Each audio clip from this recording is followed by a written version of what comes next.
rien que la production, ça coûtait à peu près 6 à 7 euros par bouteille. Tu rajoutes les 2 euros de mise en bouteille, toute la matière première et tout ça. Donc nous, de vendre une bouteille à moins de 9 euros, c'était pas possible, on n'était pas rentable.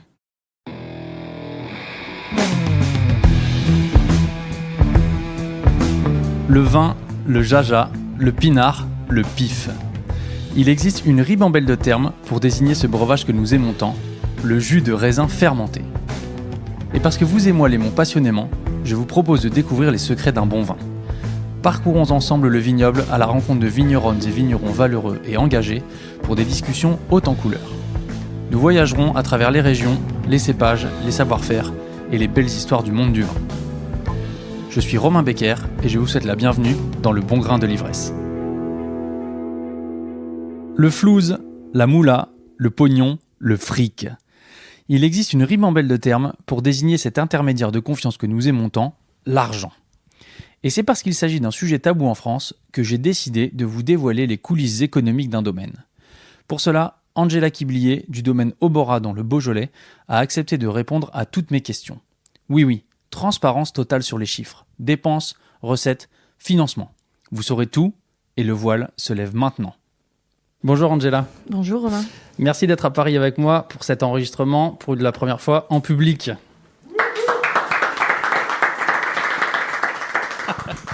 Alors voilà, je suis avec une bande de joyeux lurons ici et je suis ravi que vous ayez répondu à mon appel. Merci beaucoup.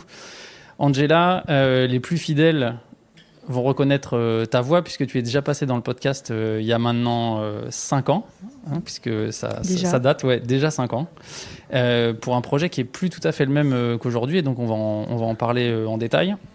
Et surtout, je te remercie infiniment d'avoir répondu à mon appel, à cet appel à parler d'argent, qui est un sujet pas si évident que ça dans le monde du vin. Français. Et donc avec toi aujourd'hui, dans le monde du vin français, et donc avec toi aujourd'hui, on va détailler un peu le fonctionnement économique d'un domaine. Alors, je précise d'emblée, ça n'a pas valeur universelle, ce qu'on va dire aujourd'hui. C'est ton cas à toi, le cas de ton domaine, et le tien et celui de Hugo, ton compagnon. Donc, c'est à titre d'exemple, mais ça va donner déjà, je pense, des idées assez précises sur quels sont les coûts, les dépenses, les recettes d'un domaine, comment ça fonctionne. Et j'espère que ça va permettre aux auditeurs et aux auditrices de comprendre un petit peu mieux ce qu'il y a derrière une bouteille de vin et comment est-ce qu'on fixe le prix d'une bouteille. Et surtout, on va savoir à quel point tu t'en mets plein les fouilles. Voilà, ça c'est important. On est tous là pour ça. Alors, avant tout ça, est-ce que tu peux te présenter rapidement, s'il te plaît ? Donc, Angela Quiblier, je suis vigneronne sur le domaine Obora avec mon conjoint, Hugo Foisel. On est arrivé dans le Beaujolais en 2019 avec du coup le projet du domaine des jeunes pousses, mentionné dans un podcast précédent. Et maintenant, on est donc sur le domaine Obora, sur à peu près 6 hectares 3, vraiment travaillés. On est des amoureux du Beaujolais et on espère que la route sera encore bien longue. Alors, tu viens de mentionner dans ta présentation le domaine des jeunes pousses. Est-ce que tu peux rapidement nous dire ce que c'était, même si on l'a déjà expliqué dans un podcast précédent, mais je ne suis pas sûr que tout le monde l'ait écouté. Déjà, est-ce que tu peux nous présenter ce projet, s'il te plaît, qui existe toujours ? Donc, le domaine des jeunes pousses, c'est un domaine qui a été créé par 2 associés, Thibault Liger-Belair, vigneron bien renommé de la Côte d'Or, qui est aussi vigneron à Moulins-à-Vent, et puis Yvan Massona, qui a racheté un domaine de Jopiton et qui a créé maintenant domaine Bellargus. Dans la Loire. Dans la Loire, exactement, en Anjou. Et qui se sont associés lors d'achats de vignes et qui ont acheté une petite parcelle de Chéna, il y avait 1,5 hectare, et puis 4,5 hectares sur l'appellation Beaujolais Village, et ils se sont dit, tiens, il y a plein de jeunes qui viennent souvent nous voir au domaine, et puis qui disent, j'aimerais bien être vigneron, comment je peux commencer, mais j'ai pas de famille dedans, j'ai pas trop d'argent, comment ça se passe ?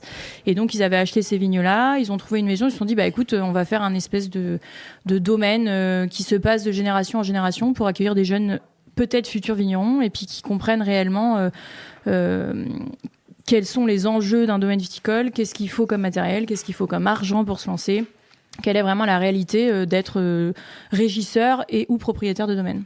Et donc Hugo et moi, on a été les premiers à bénéficier de ce projet-là sur le millésime 2020 en premier, puis 2021. Et c'est, je pense, un projet qui nous a vraiment permis de nous lancer et qui nous a sûrement pas que permis de nous lancer, mais surtout de devenir vignerons. Qu'est-ce que vous avez appris pendant les 3 ans aux jeunes pousses? Et donc, c'est ce que je disais. Donc, le but du projet, c'était quand même de te montrer qu'est-ce qu'il fallait comme matériel, quel argent tu avais besoin en termes de achat de matériel, mais aussi pour un besoin en fonds de roulement. Si tu voulais te payer, c'était quoi les trésoreries, par rapport à quand tu fais une vendange, combien ça te coûte, qu'est-ce qu'il te faut comme matériel, combien de personnes pour vendanger 1 hectare en une journée. Toutes ces petites questions que finalement on se pose quand on n'est pas du tout issu de famille viticole et tu sais pas par où commencer. Donc nous, ça a été vraiment une belle opportunité de se dire le jour où on va se lancer, on va quand même avoir un peu ces informations-là que certaines personnes ne se rendent même pas compte, ou ils ont même pas besoin de penser quand c'est ton grand-père, ton père ou ta mère, ou même ton oncle qui le fait par automatisme et toi tu reprends derrière, quoi. Donc c'était un grand apprentissage. Et puis c'était surtout de se dire, nous on veut s'installer, quelle surface il nous faut, quel type de matériel il nous faut de manière sans casser la baraque, quoi, et qui nous permet de faire un peu du vin et de commencer à vendre et avoir ce besoin en faux de roulement qui nous permet un peu de nous payer, mais aussi que ça marche, quoi. Donc justement, pour être sélectionné dans ce projet au début, tu l'as dit, un des critères importants, c'était de ne pas être du sérail, donc de ne pas avoir de famille déjà propriétaire de vignes, ce qui n'est pas votre cas ni à Hugo ni à toi. Mais vous avez fait tous les deux le diplôme national d'œnologie. Ouais. Et c'est par ce biais-là, notamment, que vous avez rencontré Thibaut et que vous avez été au courant de ce projet. Exactement. C'est quand même important d'avoir un certain background, pas forcément que œnologique, mais de toute façon, pour t'installer et être exploitant agricole, il faut au moins un BTS qui te donne la certification agricole, enfin l'autorisation d'exploiter. Donc il y a forcément un diplôme de base que même tous les fils de vignerons doivent passer, fils et filles, pardon. Mais après ça, tu peux te lancer juste avec un BTS, quoi. Est-ce que ça a été décisif, ce passage aux jeunes pousses, dans votre installation? Parce que, je précise ma question, quand on est en DNO, il n'y a pas beaucoup de gens qui terminent vigneron ou vigneronne. Est-ce que vous seriez devenu vigneron ou vigneronne si vous n'étiez pas passé aux jeunes pousses? On ne pourrait jamais dire jamais, mais la probabilité, elle serait plutôt faible, je pense. C'est vraiment un projet qui nous a permis de nous lancer parce que déjà, ça nous a permis de trouver une région. Bon, Hugo est de Champagne, ça nous paraissait compliqué juste d'un point de vue, même pas financier, il y a déjà très peu de vignes à trouver. Le bâti est pas très cher, par contre, mais les vignes le sont, les fermages encore plus. Le Jura, c'était une bonne option parce qu'on avait quand même une maison de famille et tout ça de mon côté. Mais bon, le Beaujolais nous est tombé dessus grâce à Thibaut Liger-Belair, justement. Et puis en fait, on est tombé en amour de cette région-là. Et puis pour nous, c'était bien d'être neutre comme région par rapport au couple et tout ça. Et en fait, on s'est rendu compte que le Beaujolais, il y avait une énorme possibilité d'installation parce qu'ils cherchent des jeunes, parce que le foncier était pas trop cher. Le bâti, c'est plus compliqué, mais il y avait une belle opportunité d'installation, quoi. Donc effectivement, je pense que on le dit souvent, hein, sans les jeunes pousses, on se serait pas installé. C'est dur. Enfin, c'est vraiment très dur. Parce qu'au début, on se rend pas compte, il y a plein de choses. Je te disais combien de vendangeurs il faut, des caisses, pas des caisses, un bac, pas un bac. Donc en plus, rien que du côté monétaire, c'est le choix que tu fais, donc le risque que ça engendre aussi pour toi derrière. Et puis c'est quel type de vin je veux faire, quelle surface il me faut pour qu'on puisse vivre correctement, quel type de vin je veux faire. C'est des milliers de questions que finalement tu te poses pas forcément quand tu reprends quelque chose ou que tu te dis j'ai 10 ans pour me les poser quand je ferai mon empreinte. Mais là, c'est tout de suite, quoi. Donc les jeunes pousses, ça nous a donné un peu un exemple. On s'est dit, écoute, ça nous plaît, ça nous correspond. La région, on adore. On avait déjà trouvé nos fournisseurs. Donc après, c'est beaucoup plus simple, quoi. Ça a largement facilité l'installation. Puis voilà, avec un seul cépage, c'est le choix de la facilité en plus. Exactement. Easy. Vraiment trop facile, quoi. Qu'est-ce qui vous a plu aussi dans cette région? Pourquoi vous êtes tombé amoureux? Il y a une communauté qui est assez incroyable de vignerons. Ils sont contents d'avoir des jeunes. Et en plus de ça, ils sont contents de faire une passation du savoir-faire à des jeunes. Il y a un gros travail de vinification dans le Beaujolais. Moi, je dis, ils ont quasiment tous des microscopes dans leur cuvage. Dans leur cuverie, pardon. C'est quand même assez rare. Enfin, il y a un gros travail finalement œnologique, microbiologique. Et c'est un savoir-faire qui se passe beaucoup. Et donc nous, on est tombés amoureux de ça. Les gens nous aidaient énormément. Ils étaient contents d'avoir des jeunes qui étaient en bio. Donc dès qu'il y avait une vigne qui était disponible, t'es les premiers qu'on appelle. Et puis certains qui ont arrêté des vignes peut-être un peu plus tôt parce qu'ils savaient que ça allait nous aider. Nous, on a commencé grâce à un vigneron qui s'appelle, les deux vignerons, Charlie et Paul-Henri Thiardon, qui avait commencé à l'époque avec un contrat de métayage. On expliquera un peu plus tard ce que c'est. Et ils l'ont arrêté. Alors, ils pensaient l'arrêter, mais quand on est arrivé en phase 2, ils se sont dit, c'est le bon moment. On va arrêter ce contrat et on va dire que c'est eux qui vont le prendre. Comme ça, on va les aider à s'installer, quoi. Bon, ça, c'est une aide précieuse. Ouais, quand on arrive à s'insérer dans un réseau de vignerons. C'est le plus important, même. On a eu d'autres exemples dans ce podcast de gens pour qui l'insertion dans le maillage local était moins évident, et c'est sûr que ça rend la vie un petit peu plus difficile. Oui, parce que c'est pas que de l'installation, des fermages et vinification, c'est le labo, j'ai des problèmes de vinif, où trouver tel produit, est-ce que tu peux me le prêter parce que ça coûte beaucoup trop cher pour moi, et puis après c'est vraiment une relation de confiance, quoi. Alors, il y a un moment où vous vous dites, ok, on a trouvé la région, on décide de s'installer. Donc ça, c'est dans la tête. Comment est-ce qu'on passe aux faits? Comment ça s'est passé la transition entre le domaine des jeunes pousses et ce qui allait s'appeler Obora? Alors les jeunes pousses, ça nous a quand même encore plus aidé après, c'est parce que donc on avait vinifié le millésime 2021 et à la fin 2020 et à la fin du millésime 2020, on rencontre du coup Charlie et Paul-Henri Thiardon qui nous proposent le contrat de métayage et qui venait avec 2 hectares de vignes. Et donc le millésime déjà 2021, on a travaillé sur les jeunes pousses et on avait lancé Obora en parallèle. Parce qu'on savait qu'on partait en 2022 des jeunes pousses et que du coup, quand on allait partir dès 2022, on allait avoir notre première production d'Obora à vendre et qu'on allait avoir un peu ce pécule-là qui allait lancer un peu la machine, quoi. On aurait dû en faire beaucoup plus parce que ça suffisait pas du tout de faire 3000 bouteilles, mais c'était déjà un bon début. T'as ton nom, ta marque qui sort, les gens font le lien. Donc on a eu aussi toute la base, on va dire, de clients qui nous a suivis parce qu'ils savaient où on allait derrière. Donc ça, et ça a de la valeur, une base client. Enfin, faut la garder, quoi. Donc elle s'est construite au fur et à mesure. On a eu aussi tous nos importateurs des 12 000 bouteilles qu'on avait vendues en 2020 qui sont arrivés sur les 3000 bouteilles. Et la majorité nous a suivis. Et puis l'année d'après, quand on en a fait combien 13 000, je crois. Ça s'est vendu facilement. Donc ça aussi, quand t'as pas le stress de vendre, c'est un luxe qu'on a eu. Ça te permet d'être meilleur dans tout le reste. Tu as le plus de temps pour gérer tes vignes, faire des meilleurs raisins, faire des meilleurs vins. C'est quand même beaucoup plus simple. Avant qu'on aille plus loin sur Obora, là, je voudrais qu'on pose le cadre. Il y a combien d'hectares? Quelles appellations vous avez? Et juste pour donner un ordre de grandeur maintenant, mais on y reviendra après, combien ça coûte un hectare dans les appellations que vous avez à votre disposition là? Donc nous, on exploite 6 hectares 3 actuellement. On les travaille 6 hectares 3, mais on vinifie que 5,3 hectares, puisque on a un contrat de métayage, des locations, qui sont nommées fermage, et un peu de propriété. Et en fait, c'est le contrat de métayage qui fait cette différence d'hectares, puisque dans le contrat de métayage, on travaille 2 hectares, mais le jour de la vendange, on donne la moitié de la récolte au propriétaire. C'est un paiement en nature qui nous permettait, nous, d'avoir un bâtiment pour vinifier, ce qui est très important.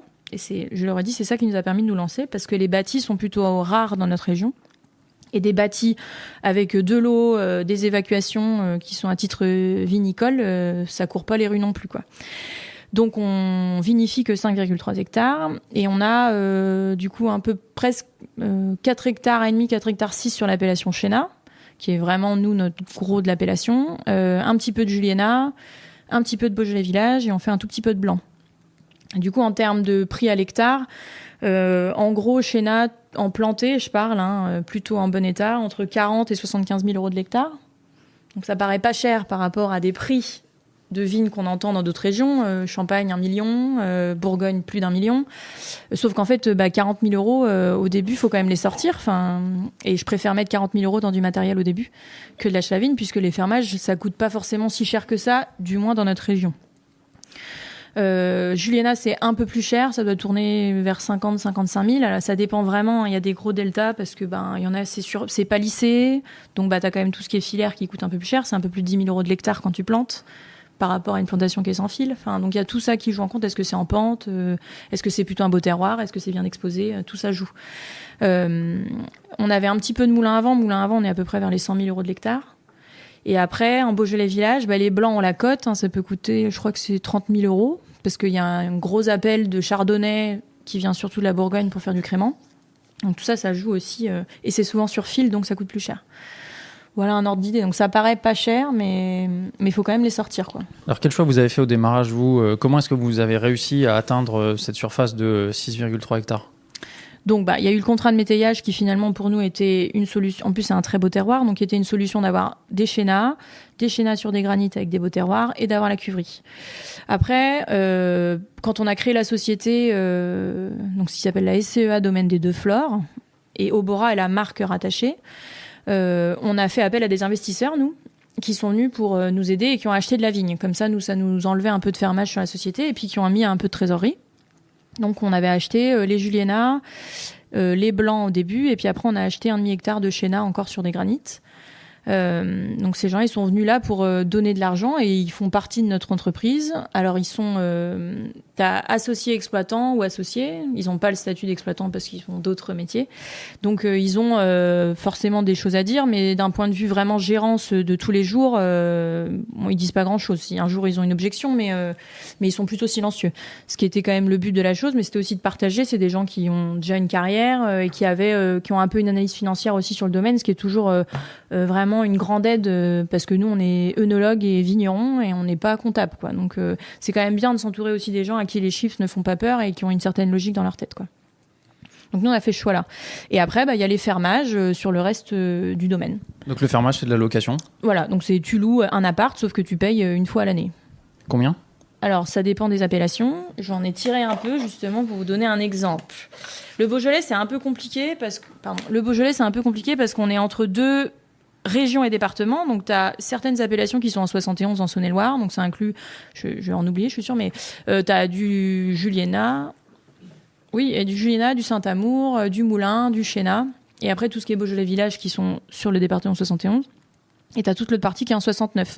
Il s'avère que les fermages en 69 sont moins chers que quand tu es en 71. À titre d'exemple, sur les fermages 2024, le Chéna à l'hectolitre, ça coûte 289 € en 71. En 69, c'est 159 €. T'as quand même 100 € de différence. Et ça, c'est vrai sur à peu près toutes les appellations. Donc, sachant qu'un Chéna, c'est 289, un Moulin en 71, un Moulin avant, c'est 399, Juliénas, c'est 297, Beaujolais Village, 244 € de l'hecto. Là, ce que tu es en train de nous dire, c'est que tu payes en fonction de la quantité produite. Alors, oui, en partie. Donc, un fermage, non mais c'est intéressant parce qu'un fermage, tu prends, mettons, 1 hectare. On va regarder la parcelle le jour avec le propriétaire. On va dire, ok, c'est une parcelle qui est en pente, donc c'est quand même pas si facile que ça. Franchement, il y a quelques manquants. C'est pas sur fil. J'ai pas vraiment d'espace pour tourner avec mon tracteur. Ou alors, c'est vraiment genre la parcelle incroyable, parfaite, le beau terroir et tout ça. Et donc, on a une échelle qui va de 6 à 12 hectos. Et il faut que tu choisisses. 6, c'est une parcelle qui est vraiment la moins bien possible, en pente vraiment galère, et puis 12, c'est super. Et après, on va faire sur 1 hectare, donc 1 hectare, 1 fois 12 hectos, par exemple, fois 289 €, et ça fait le prix du fermage pour l'année. En fait, tu payes pas au réel de ce que tu produis, non. Tu te mets d'accord avec le propriétaire sur un potentiel de production, et tu payes ce loyer-là. C'est ça. Et le prix du fermage, il est revu, un peu comme l'indice de révision des loyers tous les ans. Hein. Il y en a sûrement ici qui doivent le recevoir. Moi, je le reçois, par exemple. Voilà. Tous les ans, la préfecture édite un nouveau tableau des fermages. Et donc, tous les ans, ça augmente légèrement. Voilà. Ça peut varier. Pas toujours augmenter, mais ça varie en fonction des cours, en fonction du négoce aussi, beaucoup. J'avoue que je ne comprends pas forcément toujours les variations. Sachant que nous, ça nous concerne comme ça. En Bourgogne, c'est différent. C'est du prix à la pièce, par exemple. C'est des prix qui sont bien plus élevés. Donc, ça a aussi un impact sur le prix de la bouteille. Alors là, on parle du loyer, du foncier, mais quand on démarre un domaine, ou quand on démarre une entreprise de manière générale, l'idée, c'est quand même de faire un business plan, enfin, en tout cas, de faire un modèle prévisionnel. Comment est-ce qu'on s'y prend, justement, dans ce cas-là ? Parce que l'idée, c'est qu'on essaie de prévoir de combien d'argent on va avoir besoin. Il faut trouver les financements qui vont derrière. Alors, comment vous y êtes pris ? Et surtout, comment est-ce que vous avez trouvé les financements nécessaires pour lancer le domaine ? Donc, nous, on a fait le choix des investisseurs. Ce qui est le cas... Alors, après, il y a plusieurs catégories. Il y a beaucoup d'investisseurs qui vont créer des GFV, qui sont des groupements fonciers viticoles. Donc, ils vont dire, nous, on achète ces vignes-là. Et puis, la société qui va utiliser ces vignes-là, on va peut-être pas lui faire payer du fermage pendant les 10 prochaines années. Et puis, un jour, ils pourront... En général, les vignerons qui prennent ces vignes-là sont actionnaires du GFV aussi. Et puis, un jour, ils peuvent racheter petit à petit. Ça se fait pas mal comme montage. On aurait pu faire ça. On aurait peut-être dû faire ça. C'est quand même un peu le bazar aussi quand tu crées une société. Les sociétés, il y en a... En négoce, il y en a plein. En exploitation agricole aussi, il y en a plein. Donc, nous, on a choisi la SCEA parce que c'était hyper souple et ça permettait d'avoir des associés non exploitants et nous, associés exploitants, pardon. Donc, on a fait ce choix-là. Après, on avait des économies qu'on avait réussi à faire un petit peu à droite à gauche. On avait aussi beaucoup investi dans le matériel quand on était aux Jeunes Pousses, puisqu'aux Jeunes Pousses, payait pas de loyer, on avait très peu de charges et on avait pas beaucoup de salaire, mais un petit peu de salaire qui nous a permis, nous, de nous équiper quasiment que comme ça. Et après, heureusement, pour nous, on a des familles qui sont à fond dans le projet avec nous et qui nous aident et qui ont mis quand même beaucoup d'argent au fil des années pour nous soutenir. Donc vous n'êtes pas beaucoup passé par la case banque? Quasiment pas, puisque de toute façon, on n'était pas éligible. Parce que nous, on est sortis de l'école, on est allé aux Jeunes Pousses. On gagnait pas non plus des 1000 et des 100 aux Jeunes Pousses, mais c'était aussi la réalité du projet, puisque les Jeunes Pousses, c'était aussi de montrer la réalité, de se dire tu deviens pas vigneron et tu gagnes pas 3000 euros, puis tu gagnes encore moins un SMIC, quoi. Enfin, c'est quand même la réalité du métier. Mais parce que, on expliquera après, il y a plein d'autres avantages. Quand tu es chef d'exploitation, chef d'entreprise, tu peux pas parler avec quelqu'un qui a un CDI. Enfin, c'est pas la même, on n'a pas la même logique de vie, quoi. Oui, on va venir au sujet des dépenses. C'était quoi la question de base? Pardon. Vous n'êtes pas beaucoup passé par la case banque. Voilà, pas du tout passé par la case banque. Donc il y a la famille qui a financé en partie. C'est ça. Et vous avez un associé qui a mis de l'argent. C'est ça. Notamment dans le foncier. Ouais. Mais la banque, du coup, il nous aurait suivi si moi ou Hugo d'ailleurs avions un CDI à côté, quoi. Parce qu'il y avait une sécurité. Mais nous, on arrive, on dit bonjour, on a 25 ans. On est 2 jeunes, on se lance dans un domaine viticole, on veut bosser les 2 dessus. Non, on n'a jamais travaillé nulle part ailleurs d'ailleurs, enfin pas en tant que CDI. Voilà, on veut 6 hectares 3 et ça va marcher. Bon, il y a un moment, alors on a eu des prêts quand même à la banque, mais c'était sous un cadre de dotation jeunes agriculteurs qui est quand même largement réglementé et suivi et aidé par l'Europe et aidé par l'État. Donc c'était avec un cadre vraiment très fixe, quoi. Comment tu évalues ton rendement? Parce que c'est quand même... ça va être tes rentrées d'argent principales, le vin. Donc au début, quand tu fais ton modèle d'affaires, il faut évaluer un rendement pour savoir ce qui va rentrer, quoi. Ouais. Comment est-ce que tu évalues le rendement au début? Alors, donc tu vas regarder tes copains voisins qui font pareil que toi, sur peut-être même les mêmes terroirs, en bio. On regarde un peu un historique des dernières années. Et puis, tu mets toujours plus haut que ce que tu devrais, d'ailleurs. Donc, nous, on s'était basé sur des 30 hecto-hectares, quoi. La réalité, elle est plutôt 25. Et puis, l'année dernière, on a fait moins 50% de la récolte. Cette année, on fait 95% de pertes. Donc, tu vois, le 30 hectos se transforme en 5 hecto-hectares cette année. Enfin, même moins que ça, mais... Donc là, le modèle, il est sous tension. Complètement. 2026 va être une année très, très compliquée. Mais c'est comme ça, c'est le jeu, quoi. Donc, même en essayant d'être un peu réaliste... Ouais, c'est difficile de prendre en compte tous les aléas qu'il peut y avoir. Et puis le bilan comptable d'un domaine viticole, c'est quand même compliqué, surtout au début, parce que t'as un roulement de stock. Enfin, entre ta production et la première bouteille vendue, t'as quasiment 1 an et demi. Alors que nous, on a quand même des circuits de vente qui sont ultra rapides. Alors, on vend pas en janvier de l'année d'après, mais on commence à vendre en juin et une grosse partie part en octobre de l'année d'après. C'est quand même, on fait pas 18 mois d'élevage, quoi. Hein. Donc, faut imaginer un jeune qui s'installe sur des appellations peut-être un peu plus cotées, qui essaye de faire 18 mois d'élevage, 24 mois d'élevage. Ça veut dire que en termes de rentrée d'argent, il y a rien pendant au moins 2-3 ans. Donc, faut imaginer les bilans qui sortent. Et imaginez après la banque, parce que la banque, pour continuer à prêter de l'argent, quand tu es comme ça chef d'entreprise, elle te demande 3 bilans comptables positifs, avec possiblement un salaire. Donc nous, on n'y est encore pas, hein, clairement. Donc ça rend la chose plus compliquée.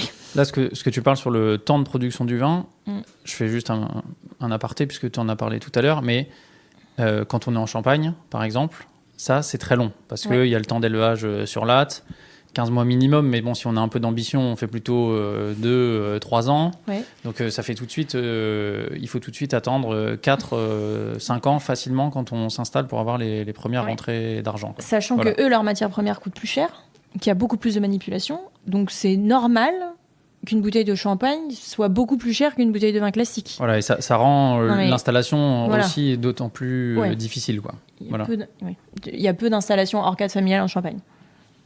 Et c'est pas une critique, c'est heureusement que des enfants reprennent derrière les exploitations viticoles, parce qu'il y a quand même une crise nationale qui est qu'il y a quand même de plus en plus de départs à la retraite et de moins en moins de gens qui veulent soit reprendre les exploitations des parents dans des régions comme le Beaujolais, enfin il y en a à Bordeaux aussi, peut-être moins en Champagne, mais il y a quand même un peu un souci là-dessus. Donc c'est bien qu'il y ait des installations hors cadre familial, mais il faut aussi c'est bien qu'il y ait des jeunes qui reprennent les exploitations familiales derrière, quoi. On dira du mal des Champenois hors micro. Mon Dieu. Alors, venons-en aux dépenses. du domaine. On a parlé de l'achat de vignes, les fermages, le foncier. J'espère que c'est clair. C'est quoi les coûts de production? Est-ce qu'on peut parler de ça là? Ouais. Alors, il y a un gros. Faut faire du vin. Ouais. Donc, il faut déjà commencer par faire du raisin. Ouais, donc faire du raisin, ça inclut du fioul, enfin du rouge, du GNR. Ça inclut des traitements, enfin des produits de traitement, donc qui deviennent de plus en plus chers. Ça inclut techniquement ton temps de travail à toi. Ton matos, s'il est à toi ou pas, est-ce que tu as un prêt aussi qui a permis d'acheter ton matériel, l'entretien de ce matériel, parce que quand on commence, on a aussi un peu du vieux matériel, donc c'est pas mal d'entretien aussi. Du coup, il y avait tout ce qui était fermage. Qu'est-ce que vous avez acheté comme matériel, vous? Dans quoi vous avez investi? Alors, des cuves, pas de l'inox, comme ça peut commencer par la fibre de verre, c'est très bien, une pompe, des tuyaux. Et en fait, c'est ça aussi, c'est quand tu te lances, c'est plein de petits achats qui, au bout d'un moment, coûtent vite, t'es déjà à 30, 40 000. Donc, au lieu de lâcher 1 hectare de vigne, t'es content de les mettre là-dedans. Parce que ça monte très vite, même si c'est 500 € par-ci, 500 € par-là. Et toi, t'as rien au début, t'as même pas une pipette pour aller dans un fût. Ça coûte 25-30 balles, tu la casses 4 fois dans l'année. Il y a toutes ces petites choses-là qui s'accumulent. Et puis après, on a acheté des tracteurs. Donc des vieux enjambeurs, des bobards des années 70-80 qui tournent très très bien, qui consomment très peu et qui sont surtout adaptés, nous, à notre mode culturel, quoi. Votre tracteur, c'est que les années 70? Oh oui, quasiment. Ça a plutôt l'air les années 20, mais ok, non, d'accord. Non, c'est pas si vieux que ça. Tout ça, ça représente, si on parle vraiment de chiffres, ouais. Ça représente quoi sur une année à peu près? De quoi Oui, pardon, tout ce qui est... Toute la partie matérielle là, dont tu parles? Ah, mais l'achat? Ouais, l'achat ou en tout cas combien ça pèse, j'imagine que vous amortissez. Nous, on a presque 80 000 € de matériel, de petit matériel.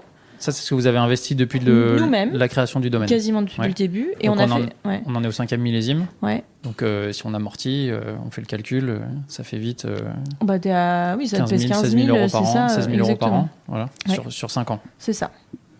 Le chiffre d'affaires du domaine, c'est combien? Là, c'était 62 000 € en l'année 2024. dernière. Ouais, c'est ça. Ouais. Par rapport aux autres années. Normalement, en fait, l'année prochaine, on sera à 130 000. Ok. Pour combien de bouteilles vendues? 18 000, 20 000. Ouais. Ok. On parlera du prix de la bouteille après. Donc il y a toute la partie vigne et après dans les dépenses. Alors là, j'aimerais bien qu'on donne des chiffres aussi. Les bouteilles, les étiquettes, les bouchons, les capsules CRD. Combien ça coûte tout ça? Alors, un pognon de dingue, ok. Ouais. Mais non, mais ça monte vite. En fait, nous, donc c'est nos chiffres à nous, c'est nos choix de produits aussi. On n'achète pas les bouteilles les plus chères, on n'achète pas les moins chères non plus. On parlait des champenois, on n'a pas besoin d'acheter des bouteilles qui sont hyper lourdes et hyper denses parce qu'on n'a pas de problème de pression, ces choses comme ça. Les bouchons, alors on achète quand même du liège et tout ça. Donc en gros, nous, nos bouteilles, elles nous coûtent entre 30 à 40 centimes. Un bouchon, c'est là où les gammes peuvent varier énormément en fonction de la qualité du liège que tu prends. Donc ça va de quelques centimes une 15 centimes, ouais. T'as des bouchons corrects quand même, mais ça peut monter à 40-45, et puis après t'as des bouchons qui coûtent 4 €. Hein. Oui, voilà. Donc là, chacun son choix aussi. La Romanée Conti, les bouchons, c'est 3 € quoi, ou 4 € probablement. Oui, quoi. Je suppose, oui. Et vous nous, on varie entre les premiers, sur des bobs par exemple, qui sont des vins de France entrée de gamme, qui sont bu ou même qui sont toujours mis au verre, ça va être 18 centimes. Et on met des 40 centimes sur les papolets. Okay. On pense que ça va quand même durer en cave et les gens peuvent les garder. Et là, la différence, c'est quoi? C'est un peu plus long, le liège est de meilleure qualité? Non, pas plus long, mais on pourrait faire plus long, mais c'est surtout la qualité du liège. Tu as des lièges qui sont plus ou moins troués, et après, c'est la qualité qui est du fournisseur derrière. Donc 40 centimes pour un bouchon, ouais. 30 à 40 centimes, on va dire 40 pour une bouteille. C'est ça. Okay. Après, les étiquettes, plus t'en fais imprimer, moins que ça coûte cher. Ouais. C'est-à-dire que ça peut varier. Tu t'en fais tirer 650, ça va te coûter 60 centimes l'étiquette. T'en fais tirer 10 000, ça va coûter 17 centimes, même pas 8 centimes. Ça, l'étiquette, le bouchon. Après, si tu veux faire cirer ta bouteille, c'est à peu près 30 centimes du col. Ah, c'est pas donné la cire? Non, c'est pas donné, mais parce qu'il y a une machine qui est spécifique, c'est de la main-d'œuvre, c'est du temps, c'est de la manip. C'est pour ça qu'on revient sur les champenois. Quand ils font 3 fois la manip de prendre les bouteilles, c'est aussi là-dedans le coût, c'est de la main-d'œuvre en fait, beaucoup. Et puis la cire, c'est pas donné, hein, la matière première non plus. Est-ce que c'est plus cher qu'une coiffe? Oui. Oui, parce que pour moi, une coiffe, c'est entre 15 et 18 centimes. Je crois bien. Alors après, tu as les coiffes toutes fines, les coiffes en étain épaisse. Pareil, les coiffes de la Romanée Conti, je pense que ça coûte un certain prix. Donc là, si on prend tout, là, ce que tu nous as dit, Ouais, bouteille, étiquette, cire, bouchon, on a déjà dépassé 1 euro. Ouais, on va dire t'as un gros 1,50 €. Ouais. On est entre 1,20 € et 1,50 € déjà de contenant et d'habillage. Ok. T'as pas compté le prix de la mise en bouteille. Alors ça coûte combien le prix de la ça va mise en bouteille coûter encore une fois bien 30-35 centimes. Ça dépend. Est-ce que tu mets de l'azote? Est-ce que tu mets pas de l'azote? Est-ce que tu fais le jet d'encre pour marquer ta bouteille? Est-ce que tu fais laver ta bouteille avant ou après? Alors vous, ça vous coûte combien avec les choix que vous faites? 35 centimes à peu près du col. Ok, donc on approche entre 1,50 à la fin, et 1,80 €. tu arrives à 2 €. Ok. Donc là, 2 € c'est le packaging. Voilà. Et on n'a pas encore parlé des cartons. Des cartons. Après, tu rajoutes tes frais de stockage, qui sont du coup dépendants plus ou moins en fonction de si tu as vendu vite ou pas vite, ou si tu as vendu moins vite que ce que tu espérais, eh bien ça dure. Donc après, ça dépend. Est-ce que tu es propriétaire ou pas de ta maison? Est-ce que tu as une maison qui est assez grande pour avoir tout au même endroit? Donc ta cuverie et tout ça. Nous, c'est tout neuf. Là, on a enfin trouvé ça. Ça faisait 2 ans et demi qu'on cherchait. Avant, on louait 700 € tous les mois pour mettre les tracteurs et avoir du stockage de bouteilles. Ces 700 €, si on avait été propriétaire, ça aurait été un salaire en plus pour nous. C'est plein de petites choses qui se rajoutent qui font que le prix de ta bouteille sur un jeune domaine qui commence, tu vois, t'arrives à 2 €, 2,50 €, 3 €, sachant que nous, on fait des raisins qui coûtent quand même relativement cher parce qu'on est 2 sur la société, on a une petite surface, on n'a pas des rendements de folie non plus, qui sont très adaptés et très bien pour nous par rapport au vin qu'on veut faire. Mais quand même, on préférait faire 30 hecto-hectares que même des 20 hecto-hectares. Et les 10 hectos qui manquent, ça pèse lourd. Parce que plus tu fais de rendement sur les mêmes parcelles, tes charges, elles sont les mêmes. Hein. Ça, c'est quand même très important. C'est ça qu'on a parfois du mal à comprendre, c'est que quand il y a des pertes, c'est pas seulement qu'il n'y a pas de raisin, mais c'est qu'il faut quand même travailler. Il faut étaler la charge sur le peu qui reste. Ouais, le travail est similaire, mais il y a moins de rendement à la fin, donc le coût de production, il explose. D'où les variations qui peuvent parfois être choquantes de plus 50% de production, enfin plus 50% du prix sur des bouteilles. Sauf que parfois, c'est vraiment la réalité. Je n'ose même pas vous dire de combien il faudrait qu'on augmente les bouteilles pour absorber 2025. Donc après, il y a d'autres choix. On a fait le négoce à côté cette année, on a acheté du raisin pour compenser et on verra bien où on en sera, quoi. Après, il y a le coût des produits œnologiques. Voilà, que vous bombardez vous en cave. C'est vert. Nous, ça ne nous coûte pas grand-chose. Franchement, je pense que si on a 100 € tous les ans, c'est le bout du monde parce qu'on achète du tartrique pour tartriquer les cuves béton. Et un peu de CO2 pour faire la... Et un peu de CO2. C'est vrai que ça peut faire vite, la macération ouais, mais carbo. Tu vois, en gros, on a un abonnement sur 5 ans pour la bouteille. Elle nous fait à peine... elle nous fait l'année. Ça coûte 300 € sur 5 ans. Voilà. Oui, mais sauf qu'au début, on pensait pas qu'on pouvait faire ça. Donc, on a payé 50 centimes pendant 2 ans parce qu'on n'avait pas compris. Tu vois. Enfin, il y a plein de petites choses comme ça, donc il y a des choses qu'on va peut-être arriver à optimiser aussi d'année en année, qu'on comprend. Il y a un autre poste de dépense qui est important dans l'année, et j'en sais quelque chose parce que j'y participe régulièrement. Tu nous coûtes cher. Ouais, exactement. C'est le coût des vendanges.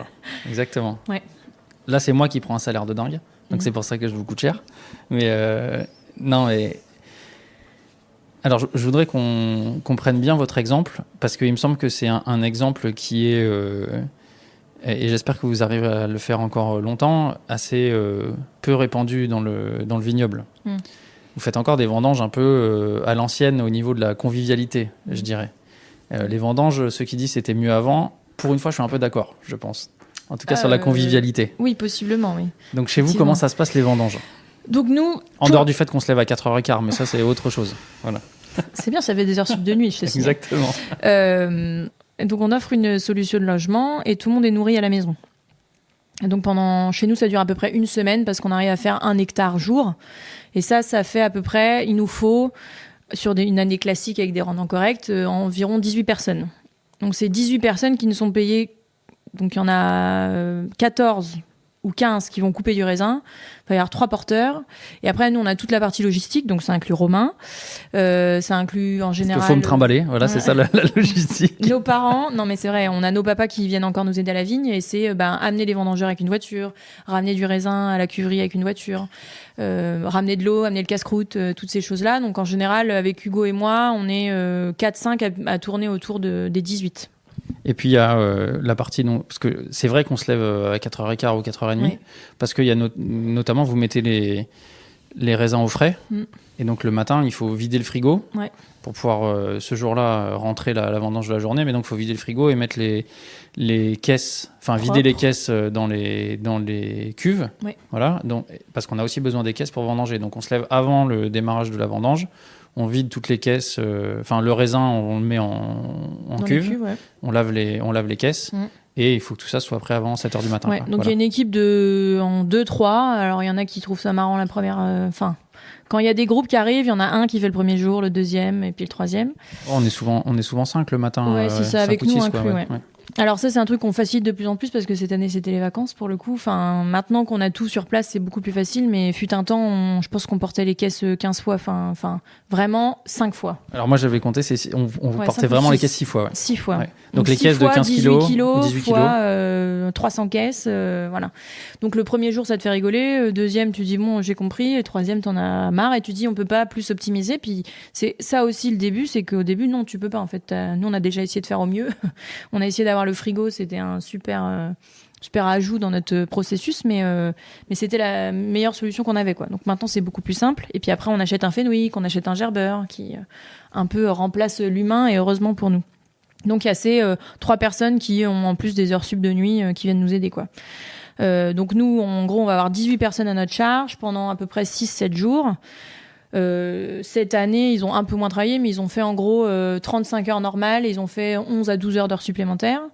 Et c'est payé au SMIC. Donc cette année, c'était 11,88. Donc j'ai repris un collègue à nous qui est venu nous aider. Donc il a fait ses 35 heures plus 11 heures sup. Ça fait à peu près 650 € de salaire.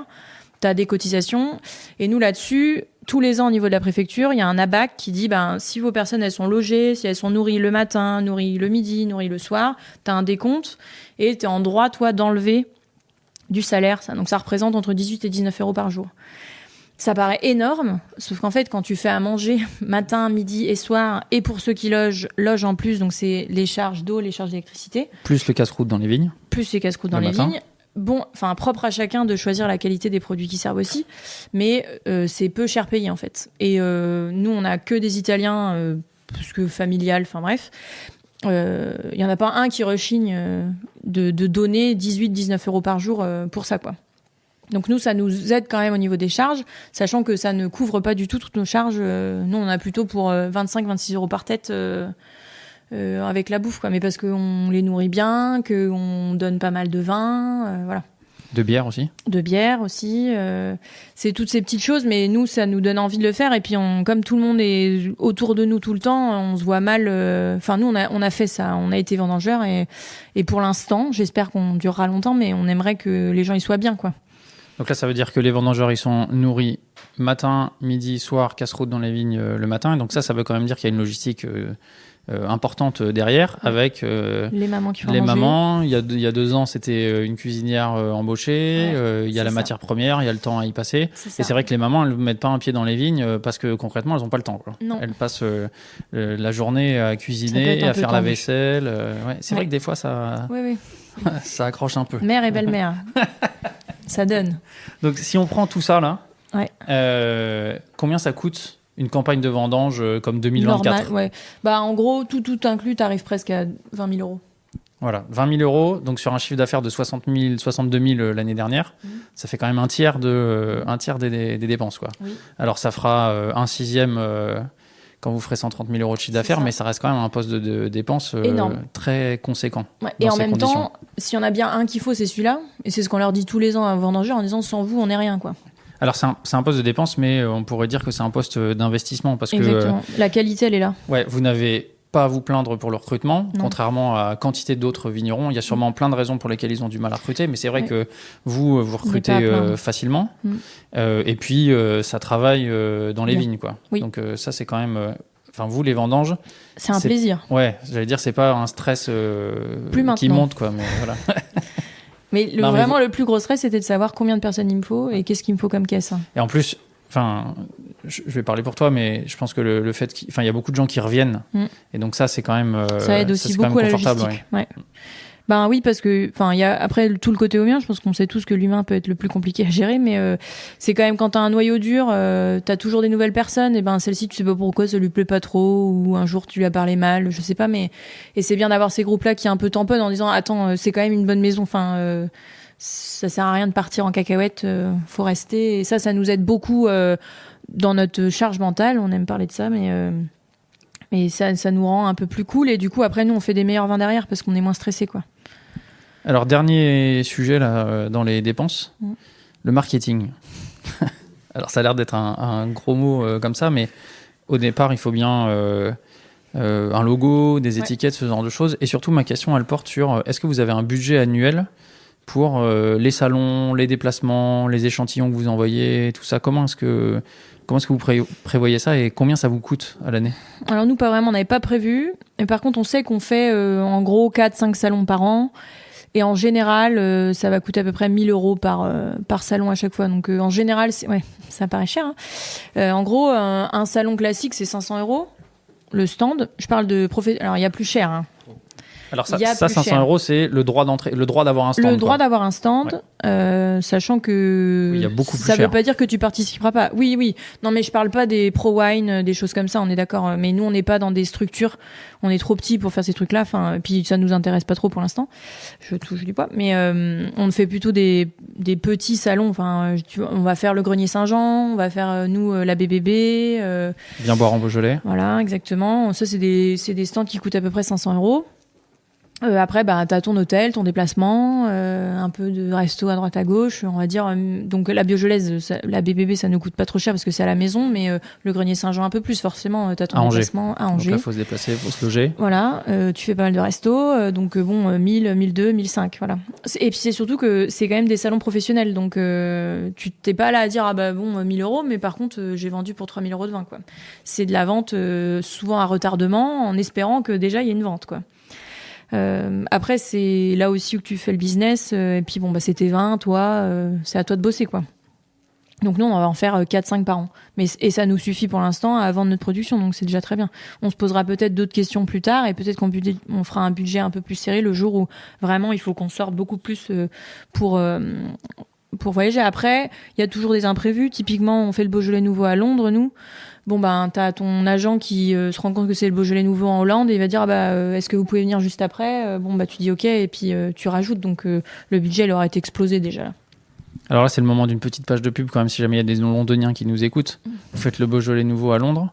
Vous amenez une barrique de Beaujolais nouveau dans un restaurant. Et on met en bouteille. Et vous mettez en bouteille sur place et c'est la fête toute la journée, quoi. C'est ça. Les gens remplissent leur bouteille. Enfin, on leur remplit leur bouteille et ils peuvent boire avec des copains, puis ils peuvent nous la ramener vide, on la re-remplit. Je vois tout le monde saliver en face de moi là. Hein. C'est un super. Ça se fait au restaurant Suna, ça s'appelle. Et c'est Honey Spencer avec son mari Charlie qui organise ça. Et c'est un bel événement autour du Beaujolais nouveau et du Beaujolais en général. Ouais. Avis aux amateurs. C'est ça. C'est vraiment trop bien. Et il y a le Noble Rods avant et après il y a chez Honey. Alors, est-ce que vous avez. Pardon. Est-ce qu'on a fait le tour là des dépenses là? J'ai rien oublié? Il y en aura toujours, le salaire? Mais... Ouais, après il y a alors les salaires. Est-ce que aujourd'hui vous vous rémunérez? Alors depuis janvier de cette année, oui, on a réussi à peu près à se tirer 1000 euros chacun. Alors ce qui nous convient largement parce que on est enfin propriétaire de la maison, donc même avec un remboursement de prêt, c'est plus qu'une personne à payer déjà, puis c'est la banque. C'est pas un vigneron collègue qui veut un peu de black, puis un peu de sous comme ça, voilà. Et puis c'est un interlocuteur, c'est quand même plus simple. Et puis c'est ce que je disais, on est chef d'entreprise, donc on travaille avec une société, donc t'as certaines charges comme un peu d'électricité, les taxes foncières, Internet, tout ça qui vont aussi dans la société. Il y a aussi de la nourriture parce que quand on accueille des gens pour manger, t'as acheté sur la société, et t'as toujours des restes aussi. Et puis on sera en droit aussi d'acheter les repas du midi. Enfin. Donc il y a toutes ces petites choses-là qui font que quand tu discutes avec quelqu'un qui gagnerait 1000 euros, admettons, en tant que salarié, c'est pas comparable. Donc nous, c'est très bien. L'objectif, ça serait d'arriver à 1005, mais après, t'es quand même bien cotisé. Il faut penser à la retraite aussi. Enfin, il y a toutes ces choses-là qui rentrent en compte. Mais l'année dernière, c'était pas ça. On a gagné 6000 euros à deux sur l'année. Donc encore heureusement qu'on a de la famille qui nous soutient largement. Et puis aussi parce qu'on a passé des économies dedans, quoi. Donc après, ta société n'est pas capable de te payer, ça sert à rien que toi tu mettes de l'argent sur ta société pour te repayer. Tu vas payer des cotisations là-dessus, c'est un peu... Donc on vivait aussi sur nos économies, quoi. À quelle échéance, là, vous pensez arriver à 1 500 euros ? Si on n'avait pas eu une année pourrie l'année prochaine, sauf que là, ça va être plus compliqué. Donc en espérant que 26 soit un joli millésime, un milieu 2027, c'est possible, quoi. D'accord, donc c'est quand même une échéance relativement brève. Ouais, brève et longue en même temps, parce que quand ça tombe pas, ça tombe pas. Mais c'est vrai que ça, c'est une gymnastique de l'esprit de se dire 1 an et demi après toutes tes décisions. Donc nous, pour l'instant, on a grillé à 95%, mais on n'est encore pas... on n'a pas eu l'effet. Puis on a même un effet positif parce qu'on a beaucoup moins dépensé du coup, parce qu'on a réduit les charges des vendanges. Mais par contre, en 2026, ça va faire très mal. Alors c'est aussi un avantage, parce que nous, ça nous a permis de se dire, on sait ça va être compliqué, on investit, on fait un négoce. Et là, pour le coup, sur le négoce, on a été 100% financé par la banque, parce qu'on a enfin pu être notre propre garant grâce à notre premier domaine viticole. Donc il y a ça aussi, je pense qu'on a la 5e année, et c'est maintenant que ça commence vraiment à prendre le moulin tourne, quoi. On passe aux recettes ? Oui. Alors, les recettes principales du domaine, c'est la vente de vin. Oui. Ok. Aujourd'hui, vous avez combien de cuvées ? Et comment est-ce que vous avez fixé le prix des cuvées ? On a 5 cuvées, enfin 6 avec un peu les spéciales. Comment on a fixé les prix ? Alors déjà, quels sont les prix faits autour de nous, dans les gens en bio, un peu les célèbres. Du coup, tu regardes Yvon Métra, combien ils vendent ses bouteilles. Oui, parce que vous voulez devenir des grosses stars. Non, pas du tout. C'est trop de problèmes. Et Paul-Henri Thiardon aussi, à combien il vendait tout ça. Donc tu dis, on peut pas non plus être au même prix, ça marchera jamais. De toute façon, faut être honnête.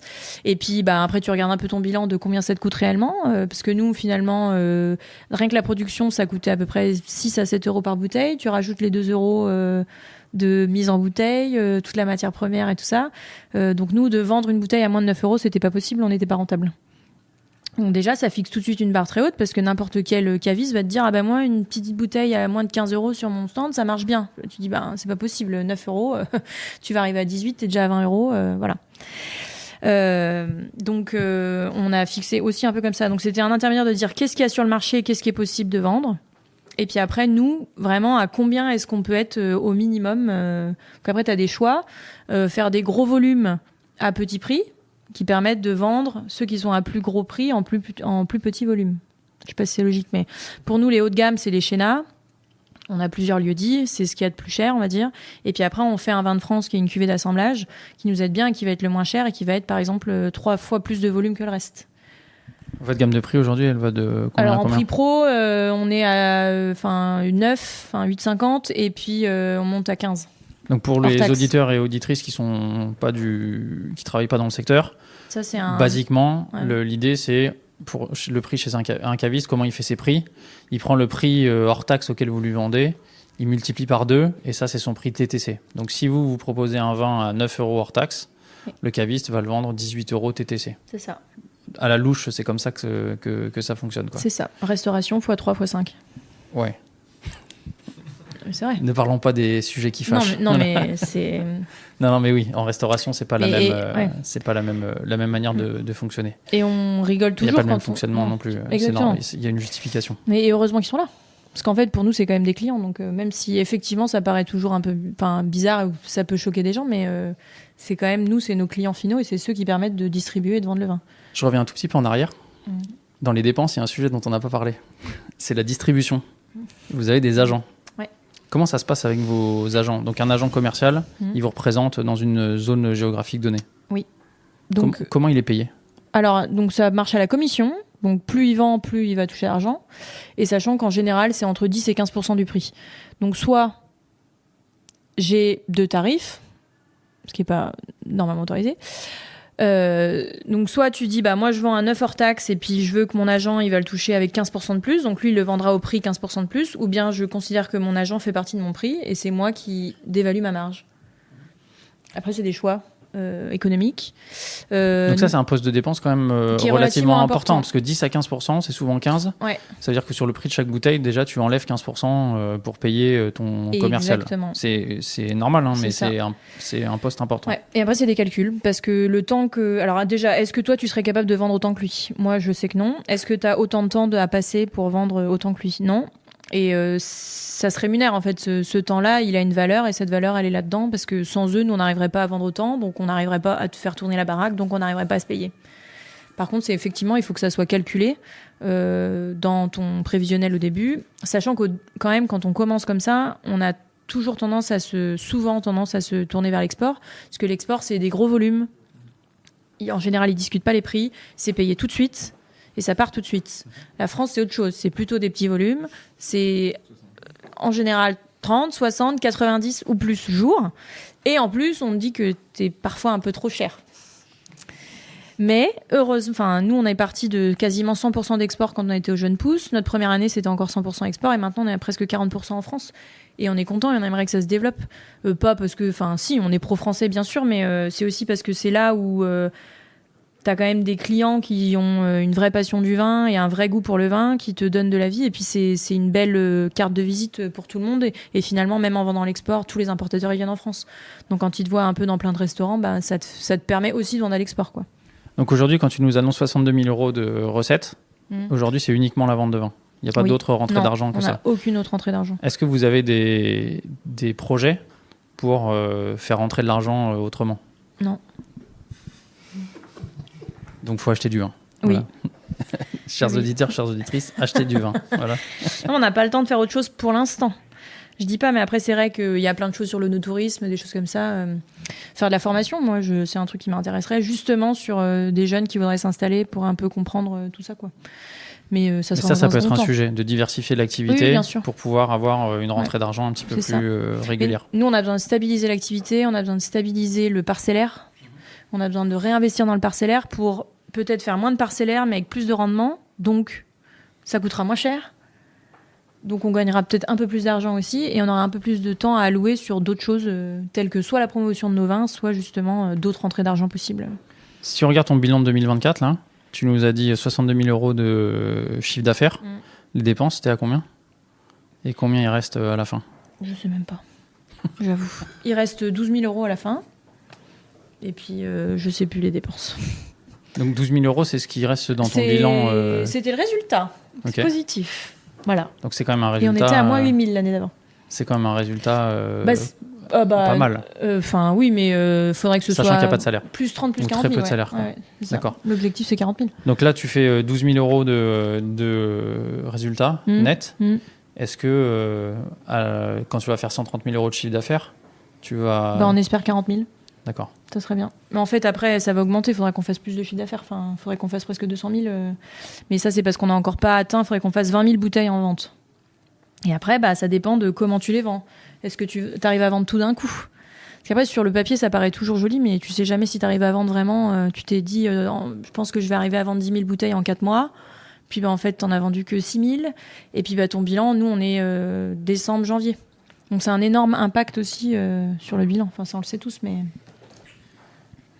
Bon, merci Angela pour tous ces chiffres. Il y a d'autres sujets qu'on aurait pu aborder, les assurances, la MSA, voilà. Mais on a déjà bien balayé les sujets et puis l'heure tourne et je voudrais laisser du temps éventuellement à des gens qui voudraient poser des questions là, dans la salle. Est-ce que quelqu'un est partant là ?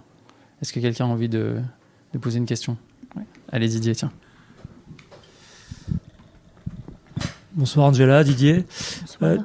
Tu disais tout à l'heure que vous êtes payé 1 500 euros, enfin vous espérez d'ici 2 ans, après donc 5-6 ans d'activité. C'est à peine plus que le SMIC. Oui. Qu'est-ce qui vous motive ? Très bonne question. Nous, en fait, on adore ce qu'on fait. Et on a... Comment dire ? Nous, on a un mode de vie, c'est très agréable. On fait notre métier, je sais pas comment dire... Enfin, nous, on se lève le matin, on est content d'aller au boulot. Déjà, je pense que ça a une très forte valeur. Et s'il fallait qu'on le paye tous, ça coûterait cher, je pense. On n'a pas une boule au ventre le dimanche non plus. Et on travaille souvent 6 à 7 jours sur 7, finalement. Parce qu'il y a toujours un truc entre le téléphone, un client qui appelle, il faut recevoir un importateur et tout ça. Nous, c'est un mode de vie. On vit sur place, on a toute notre activité sur place. Et ce qui nous motive, c'est l'échange aussi avec beaucoup de nos collègues, parce qu'on n'est pas tout seul, en fait. Bon, déjà, nous, vraiment, on est à 2 dans la vie de tous les jours, mais en plus, on a beaucoup d'activités entre collègues où on se retrouve pour un peu discuter, déguster du vin ensemble. Et ça, je trouve que ça n'a pas de prix, mais peut-être que dans 10 ans, je dirais pas la même chose, mais pour l'instant, j'aime trop mon métier pour vouloir arrêter. Et justement, ça nous tient parce qu'on sait qu'on peut y arriver, mais il faut qu'on fasse mieux. Donc c'est mieux bosser dans les vignes, espérer qu'il y ait un bon millésime aussi. Puis c'est un challenge en fait. Pour nous, on pensait jamais être vigneron, mais on va s'accrocher. Dur. Bonsoir Angela. Bonsoir. Tu recommencerais? Est-ce que tu ferais quelque chose différemment? Et si oui, quoi? C'est quoi vos questions? Je pense que je ferais pas des NO. Enfin, je sais pas. Non, je suis contente d'être dans l'agricole quand même. Je pense que j'aurais plutôt fait de l'industriel, moi, de base. C'est sûrement d'avoir rencontré Hugo. Faudrait changer de métier. Je pense que je serais partie dans la production industrielle et pas le vin, du coup, j'aimerais, mais non, j'ai aucun regret, je trouve, pour l'instant. Peut-être dans 10 ans, encore une fois, mais non, plutôt. Et sur le lancement d'Obora, ouais. Du domaine, Oui. si tu devais redémarrer, est-ce que tu referais exactement comme tu l'as fait avec Hugo ces dernières années ou... En fait, on aurait dû prendre plus de vignes tout de suite. On aurait dû essayer de faire 18-20 000 bouteilles tout de suite.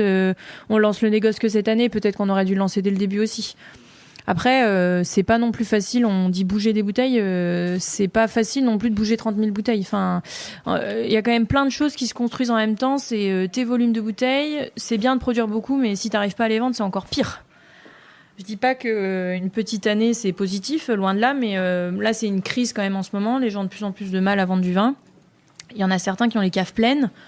Bon, je pense qu'il y en a certains qui sont pas mécontents de faire 10 hectos de moins, par exemple, à l'hectare. Parce qu'après, quand tu as ton prix de mise en bouteille, ta facture de bouchon, de bouteille à payer pour stocker après et ne pas savoir en vendre, c'est compliqué aussi, quoi. Donc, on aurait peut-être dû... 20 000, on arrive à les bouger, on aurait dû produire 20 000 bouteilles tout de suite. Mais après, notre premier millésime, vu ce qu'on a fait, on est peut-être content de pas avoir fait 20 000 bouteilles comme ça non plus, parce que on apprenait, on a fait des erreurs de vinification... Après, ça s'est fait comme ça, on pourra pas revenir en arrière de toute façon. Donc, on a essayé de faire les meilleurs choix possibles, je pense. Puis, on a sûrement des erreurs. On voit que c'est une aventure pas simple d'un point de vue économique. Et voilà, et ton investissement est absolument incroyable. Dans tout ce que tu as décrit jusqu'à présent, ça transpire beaucoup, les coûts, l'engagement que vous y mettez d'un point de vue personnel. Au-delà du choix d'agriculture biologique, j'ai pas beaucoup entendu parler de paramètres environnementaux dans vos prises de décision. Est-ce que c'est quand même des choses qui rentrent en compte quand vous choisissez tel emballage, tel acte à la vigne, oui. Tel matériau? Oui, alors après, parce qu'on n'en parle pas, mais une bouteille lourde, ça coûte pas 30 centimes. Hein. Ça coûte toujours plus cher. Donc, nous, on fait le choix, par exemple, d'avoir des bouteilles pas trop lourdes. Ça inclut. C'est peu le cas dans notre domaine, quand même. On va dire qu'il y a un truc de la bouteille lourde, on dirait que ça devrait coûter beaucoup plus cher. Enfin, moi, je comprends pas le rapport, mais bon. Voilà. On est en bio pour ça aussi, donc on va voir la suite des événements en vue de ce qui se passe sur les droits des pesticides et voilà, les droits du cuivre. On croise les doigts parce que pour l'instant, je sais pas comment on va faire cette année pour traiter. Donc si, nous c'est tous les jours. C'est un gros questionnement. On a une petite fille de 2 ans. Tu te dis quand tu vas dans les vignes avec elle, t'évites. Même chez les bio. Donc, je sais pas trop comment on va faire dans les années futures, mais il faut que ça fasse son chemin quand même, largement. Alors, Angela, je te pose la dernière question traditionnelle, même si tu y as déjà répondu. Est-ce que tu es heureuse en tant que vigneronne? Très. Eh bien, merci Angela et merci à toutes et à tous d'être venus assister à cet enregistrement. Merci.